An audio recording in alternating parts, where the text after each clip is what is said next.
তোমার কাছে আমি যে কবিতা শুনেছি এখনো পর্যন্ত, তাই আমার কাছে কবিতার সার্থক আবৃত্তি।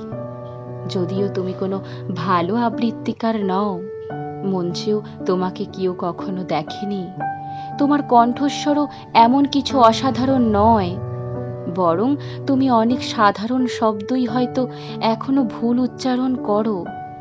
যেমন, না থাক, সেসব তালিকা এখানে নিষ্প্রয়োজন। অনেক কথাতেই আঞ্চলিকতার টান থাকাও অস্বাভাবিক নয়, কিন্তু তাতে কিছু এসে যায় না। তোমার এসব ত্রুটির সত্ত্বেও তোমার কাছেই আমি কবিতার উৎকৃষ্ট আবৃত্তি শুনেছি। এমনকি ভুল উচ্চারণও, আঞ্চলিক টানেও কবিতা যে কখনো এমন অনবদ্য ও হৃদয়গ্রাহী হতে পারে, তা আমি এই প্রথম তোমার কাছে কবিতা শুনেই বুঝলাম।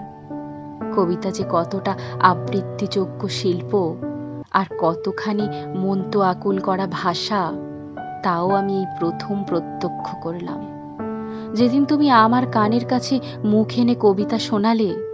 সেদিন থেকেই বুঝলাম কবিতার সার্থক আবৃত্তি আসলে বুকের ভিতর কেবল তুমিই সেই আবৃত্তি করতে পারো। কোনো কবিতার এর চেয়ে ভালো আবৃত্তি আর কিছুই হতে পারে না।